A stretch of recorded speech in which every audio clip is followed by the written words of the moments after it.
Hello, everyone. My name is Kate, and my pronouns are she, her. I am the moderator for this session entitled Policy Recommendations for the Carl-Funded Entitled Margins, Lessons Learned from the Lived Experience of Marginalized Graduate Students Navigating the Academy During the COVID-19 Pandemic. I am moderating from Tjoughe or Montreal on the unceded lands of the Kanien'kehá:ka Nation. However, I recognize that you may be joining from a different place. As such, I encourage you to learn more about the Indigenous peoples, lands, and waters near you by consulting native-land.ca. The session is being recorded and closed captioning has been enabled. Please reduce your streaming quality and keep your camera off while not presenting or interacting with others. All in attendance are subject to the Forum Code of Conduct. This session will be 20 minutes long, followed by a 10-minute question and answer period. At that time, participants will be welcome to ask questions. Please use the Zoom chat function for informal exchange or the Q&A feature for questions to the presenter. Or padlet.com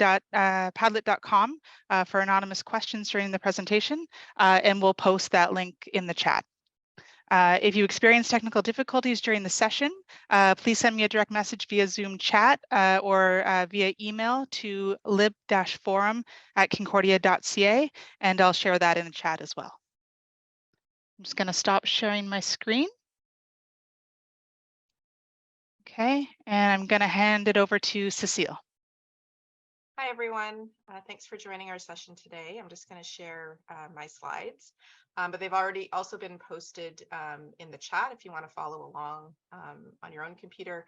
And I believe a document, an infographic was emailed to everyone as well.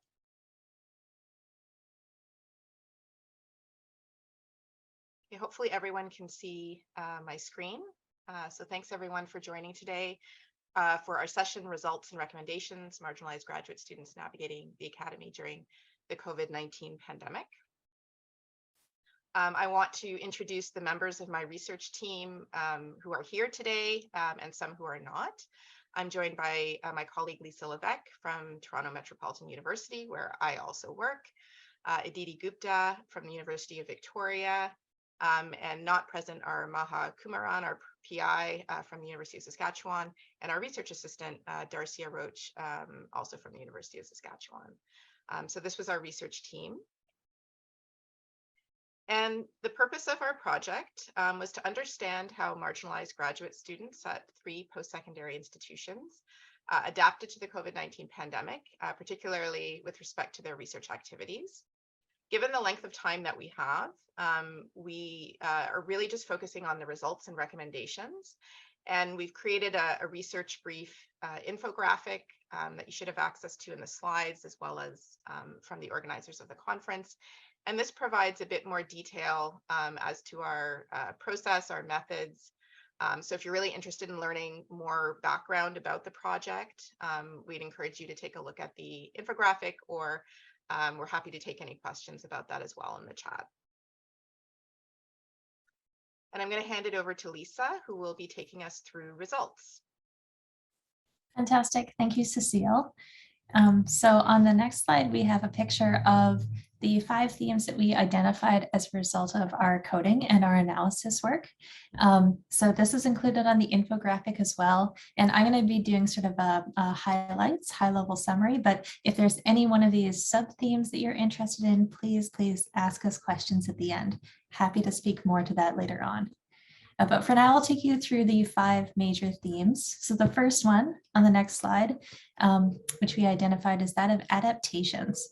So COVID-19 forced the graduate students that we conducted focus groups with to really adapt their research projects and think about their research in different ways.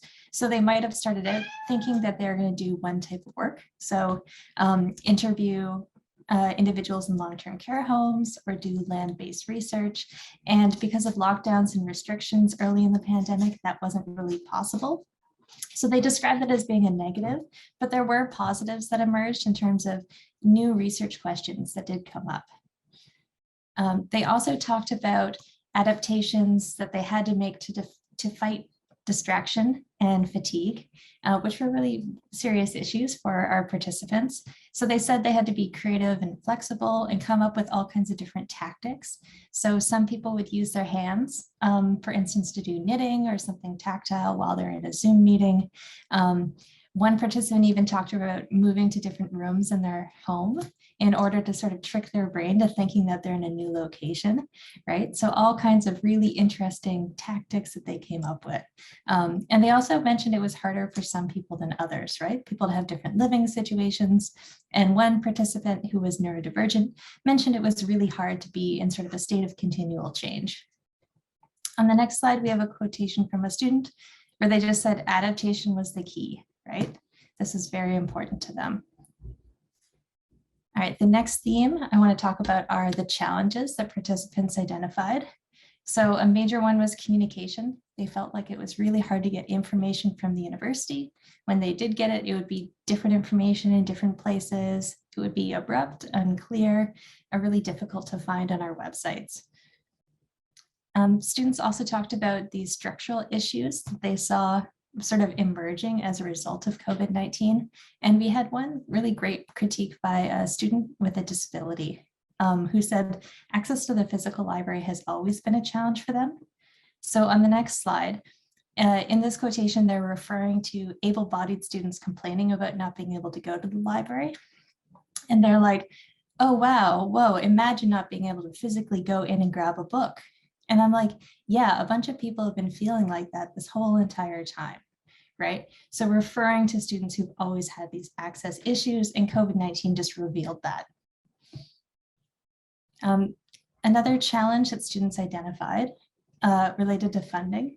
So there are a lot of delays caused by the pandemic related to ethics approval, work placements, things of that nature, which had a serious impact on the funding that they had. And the amount of resources that students had impacted how they felt at home. Did they have a private living space? Were they able to afford things like print textbooks? And they acknowledge that these things are all very expensive. It's a privilege to be able to access those resources, those private spaces, et cetera. They also described a lot of their challenges as being sort of very personal, experienced specifically by them. So for instance, imposter syndrome, having these shared living situations, and productivity guilt. They also really made the point of the connection that having that living through COVID-19 and being a member of a marginalized group, which our participants were, increased existing challenges. And I love the next quotation for that. The student said, when I started my master's degree, one of my instructors says, it takes a lot of tenacity, right, to complete your graduate work without even knowing about COVID, to be able to learn. I think it was just a lot of extra learning for me. So what I think they're talking about are these layers of challenges, right? So it's already hard doing a graduate degree, then add on a global pandemic, and then add on that you're from a marginalized background and all the barriers that comes with, right? It's really quite a lot. Okay, the next theme I want to talk about are the networks. So students identified that they were really kind of mournful that they didn't have the opportunity they would normally have in graduate school to develop a robust network, right? Normally you'd be able to socialize with your peers, develop a future professional network, and they felt like that opportunity was lost for them, which is especially a challenge for some of the international students that we studied. It also came up that the relationship that students had with their supervisor was very significant and impactful. And these relationships were impacted by COVID-19. So one participant mentioned that their supervisor had passed away, and another mentioned that their supervisor took a leave of absence because they were ill. And I just think it's really important to bring up these examples because COVID-19 didn't just cause Zoom fatigue, right? It caused illness and death with very serious impacts on students' lives. On a less somber note, students did have really positive things to say about the training that they received, specifically from the library and graduate skills training, which allowed them to see some of their personal challenges like imposter syndrome as being part of this shared graduate student experience. They also talked about librarians having a very positive impact on their research, especially as they moved further and further sort of upwards in their degree levels, and they had to rely on them more for research. So in the next quotation, someone says, one of our participants said, one of my closest supporters is this named librarian. I don't know where I'd be without him, to be honest. Reach out to librarians because honestly, they're so passionate about their work and they'll just do whatever they can to help you. All right, so the fourth theme out of 5 is resources. So students had a hard time accessing resources, especially print resources. One resource or alternative that they found was to use nearby libraries. So a nearby university or a public library in place of their maybe slightly further away institutional library. Our participants have marginalized identities, and they found sort of additional resource access issues because of that, because many of them were studying topics related to marginalization. So you're going to encounter more access issues if, let's say, you need that one journal about LGBTQI issues in sports, right? And all the resources that are readily available are like cis hetero sports information. Students also talked about wanting access to print or electronic resources, sometimes both, but often with a strong preference for one or the other. And not having access to print textbooks was a particular challenge because of the cost.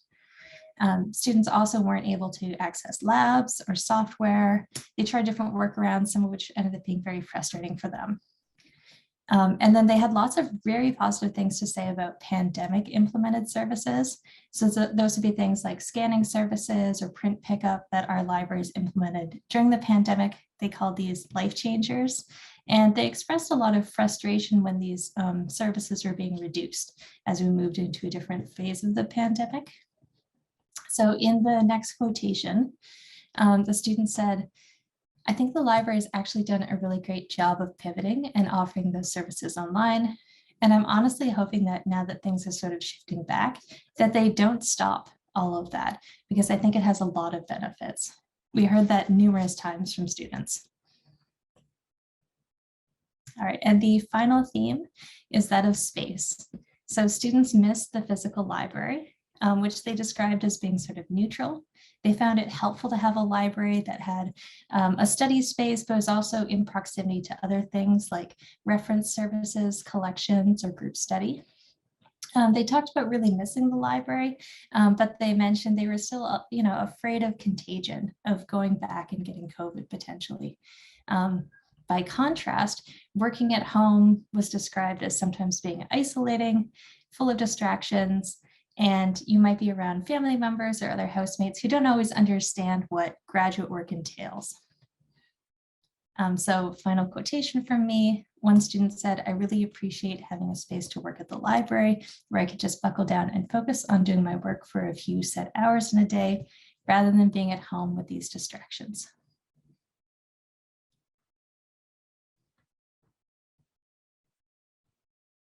Thank you, Lisa.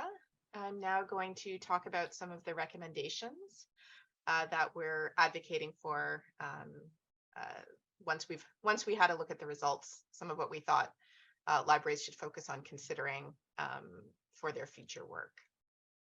So I think our number one recommendation is to reduce barriers to library access. We heard a lot from users that they wanted more fluidity of access between libraries, particularly the opportunity to access multiple library services, spaces, and people during the pandemic. There were many people who relocated to different communities other than the community of their home institution and wanted to continue to access library resources, but just not at the library at their home institution, and found that really challenging. As we know, there's lots of barriers between just moving from library space to library space. And if we are to sort of expect that as remote learning or online learning continues to sustain itself or even increase in the future, this sort of fluidity of access between libraries is going to be increasingly important in post-secondary. Will we see students who choose to not live in close proximity to their home institution because of things like online learning, but still have an expectation that they'll be able to access libraries close to where they're currently living? And we really feel like this coordination needs to happen at provincial or national levels through our governing bodies, and providing some sense of coordination of this type of library access. The other thing that we're really recommending is to keep accessibility top of mind. I think we saw from one of the quotes that Lisa just took us through is that a lot of the services that we created during the pandemic, many of our users really want to see these services continue, particularly for users who have always found accessing the physical library challenging. So some examples from our results were the opportunity to book study spaces in advance, which many of us instituted in order to keep limits on the number of people in our buildings. Many students found this incredibly advantageous to not have to do the first come, first serve approach, where maybe it's a bit more challenging to have to locate space, to know that they're coming onto campus and there's going to be a space available to them when they're there. And also things like reconsidering eligibility for distance services for distance learners. Again, maybe as we see many students living not in close proximity to their home institution, a number of students may benefit from distance services, or may benefit due to a change in location or circumstance, where they would find things like delivery of items really useful. And this quote, I think, is sort of similar to an earlier quote, but my mobility is probably different from yours, but also limited. And I just also really strongly relate to the feeling of, okay, I need something from the library and I have to plan my whole life around the fact that I need to go to the library.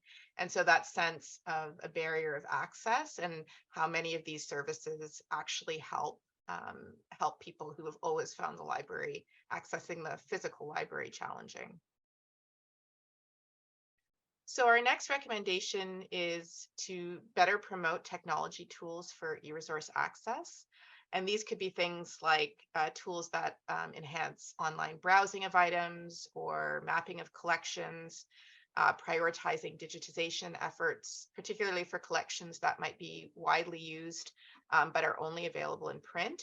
And doing a better job of educating our students around other ways of accessing electronic resources beyond the library, or making access to our resources a little easier. So things like easy proxy browser extensions, or the many tools that exist for locating open versions of articles. I think in the next quote, I think this is a statement that many of us will recognize. The research participant saying, I mainly just use online resources and stuff. So I think different, I think it's different. And I just kind of accept when I don't find something. I just try to go without it, which is not necessarily the best way of doing research, admittedly. But I know that, and I don't know, sometimes I just don't have the energy that it would take me to get to those resources. So any tools that we can use or that we can advocate for students to use that make this process a little bit easier would be really advantageous for those students who just are finding it challenging to go that extra mile. Building for empathy. So this refers to building libraries and library services that take into consideration empathetic approaches to service delivery. In particularly, we looked at the concept of trauma-informed librarianship and how we can adopt trauma-informed principles in our libraries.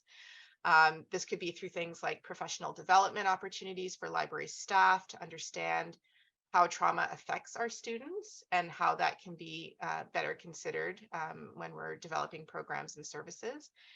And also just understanding sort of the change in approach. And this is a quote from this American Libraries piece about how trauma-informed librarianship is a movement away from thinking what's wrong with this person, and instead asking what happened to this person. And I think that's a really nice way of encapsulating how our policies can maybe be amended or changed to consider the whole student and the whole lived experience of the students. And again, this is a quote that sort of reflects this. If I'm having an off day, whether I'm physically sick, I'm just really tired, or whatever it might be, and I don't have the option to stay at home, I'm going to feel like I'm falling behind. If I can't leave the house for whatever reason, I can still do things online and I can still do things from the house, and I don't feel like I'm falling as far behind, which is, I think, a perspective that sort of post-COVID we're really, I think, sympathetic to for many of our students and for us ourselves, is that there are just some days where it is really challenging. And considering that sort of lived experience of the students in how we design our programs, our services, and our policies, I think would be really beneficial to many of our users. And be visible. We heard earlier how communication was really challenged during the pandemic, and the need for just better communication and transparency, particularly as the visibility and accessibility of librarians was very diminished when the physical library closed and when academic networks really started to decline.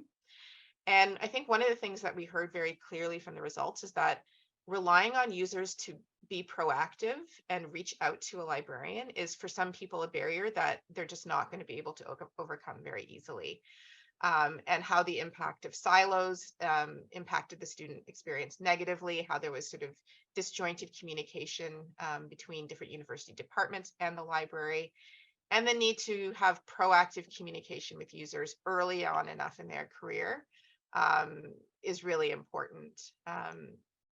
And this, I think, is a really interesting quote that sort of reflects back how users maybe experience our websites and the information they find there. So this research participant, during the pandemic, I found that it was harder to access certain librarians. I think I emailed 4 different subject librarians, and one emailed me back, which was lovely. They were so helpful and really kind and prompt, but where were the other 3? Were they no longer able to do that work? Then that probably should have been indicated on the website. So the ways in which people were accessing the website as sort of the primary delivery of information and communication about the library, they really had strong expectations that what was available on the website was going to be the most accurate, most useful information that they could find to help direct them in their efforts. So with all of these recommendations, we kind of have a 3-pronged approach to how libraries can sort of move forward and consider these recommendations. So audit, assess, and continue. So audit meaning just do an inventory of what services did your library create during the pandemic. A chart might be really useful here. This is particularly as memories fade and as information becomes harder to locate, as this information is removed from our websites. So having a clear indication of what services you created during the pandemic is a really useful first step to sort of audit and have that information available. And then assess, what is their value going forward? Would library users still continue to use and benefit from these services if they were still available? And how can you find that out? And what is your capacity to continue? Is this something that you could continue with existing resources, or would you need to advocate for more? So we can't assume that because things were created during the pandemic, that now that we're moving further away from the pandemic, they're not useful. I think we heard very strongly from our users that for many people, their experience of the library improved during the pandemic because we added all of those additional services and supports that they found particularly useful for their own lived experience. And this may encourage use of the library from a cohort of students who maybe would have considered other alternatives, or maybe would not have used the library to the extent that they may have during the pandemic. And, I think this quote is really sort of the overarching, I guess, theme or recommendation, is that it is really important that we take the best things from the pandemic and move them forward in our libraries, and we don't lose the benefits and the improvements that we made during the pandemic, and that many of our users will really continue to benefit from these services. So in summary, just as a reminder, this was the objective of our research and the emergent themes and our contact information. Please feel free to be in touch with us after the session if you have any other questions, or we're happy to hear from you in the Q&A or in the Padlet. Thank you very much. I think that the Q&A feature isn't working for everyone. So feel free to post your questions in the chat or on Padlet. Okay, thanks, Kat.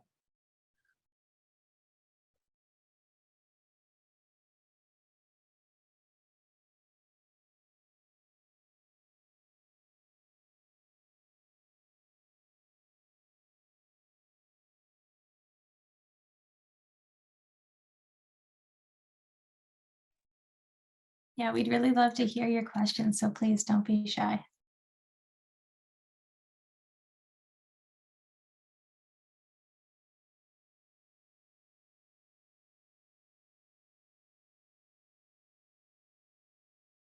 I just also want to introduce that Maha Kumaran, our PI, is also here available in the Q&A. So maybe I'll just read them out as they come in and then we can address them. So Danielle, thank you. Are there any services that you've decided to keep in your libraries past post-pandemic? So I think I can speak on TMU, and Lisa, feel free to chime in if I've forgotten everything. But for example, one service that we did create during the pandemic was a scan and deliver service. So if people want a chapter of a book or something within the 10% copyright guidelines, we would scan and email that to students during the pandemic. And that is an example of a service that we have continued to keep for the moment. And I believe it still continues to be used post-pandemic. I'll just add to that about TMU. We assess the scan and deliver service sort of independently to hear from our users. And I talked about that at the library assessment conference with the head of that service, the resource sharing. So I'll post the link to that video in the chat if anyone is interested.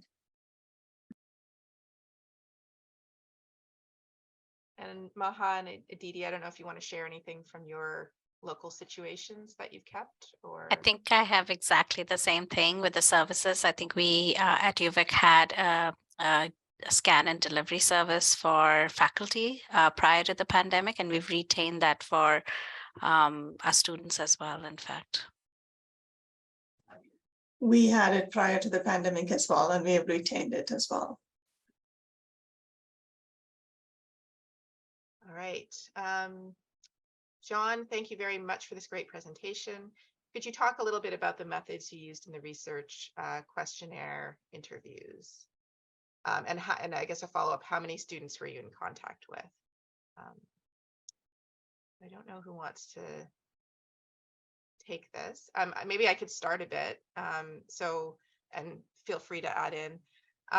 So because we were looking for marginalized graduate students, we had a screening questionnaire so that we could screen participants to make sure they fit our definition of what was considered a marginalized graduate student. And in the infographic, it has sort of the definition that we used that we used for this study that sort of encapsulated what we were referring to as marginalized. And once we had students complete the questionnaire, we were able then to select students for focus groups. So we had different focus groups for the different institutions that were involved in the study. And we had our research assistant was the focus group moderator, and that was sort of the primary point of data collection, was the focus groups. But I don't know if anyone else wants to sort of talk a little bit more about the method. That's sort of the kind of nuts and bolts of the research methods. I don't recall how many students we were in contact with. That's a good question. Go ahead, Lisa. I think there were 20 in the focus groups. Thanks. Also want to mention the Canadian Hub for Applied and Social Research, or CHASER, at the university campus, who actually trained our research assistant as a moderator and worked with our research assistant on focus groups. Okay, and I see Christine's question, can you talk a bit about collaborations and how that worked? It seems like you had a team that worked from different time zones. So yeah, there were different time zones at play here, both within the research team and also obviously with the study participants. So yes, that was something that was taken into consideration when organizing the focus groups, et cetera, was the different time zones at play. Yeah. Okay, Barbara, great research and presentation. Thank you for sharing.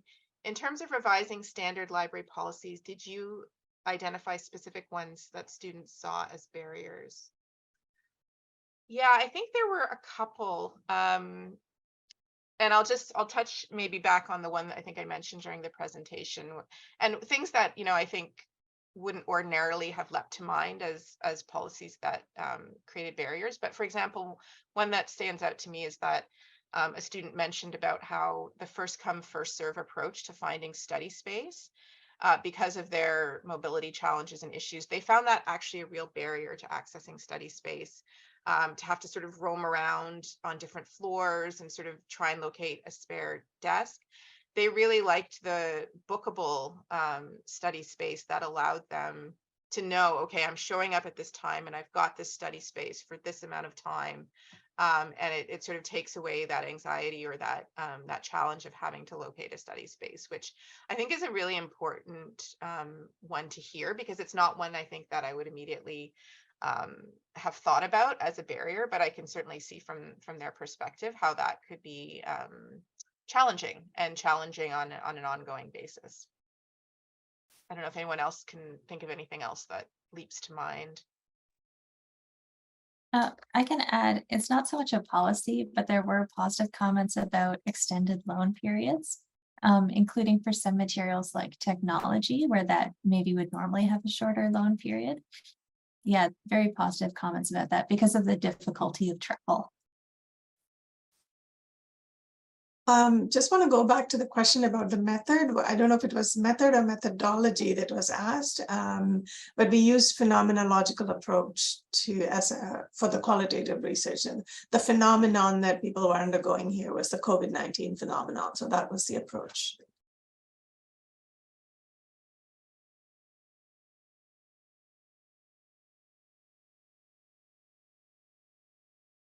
So I'm just going to go over to the Padlet and maybe read a question from the Padlet that I don't think has been asked in the chat. Your funding. I'm curious about the funding and if this was Carl funded, if Carl will be rolling out recommendations for libraries. So yes, we did receive funding from Carl for this research study. But we have not yet shared our results and recommendations with them. So I think that remains to be seen. But yes, we will be doing that relatively soon and sharing that. And I think that would be our hope as well.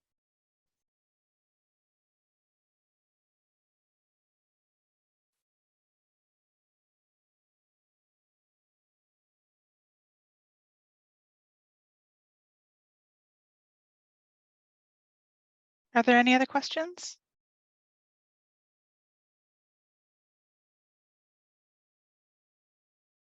So I think after this session is done, you can still continue to ask questions on the Padlet. So feel free to keep submitting your questions, and we can answer them there after the session.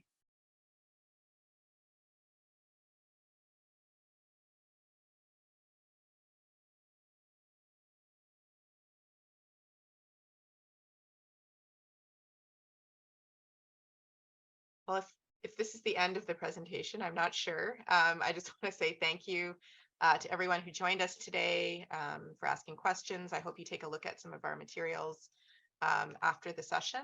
And feel free to keep in touch.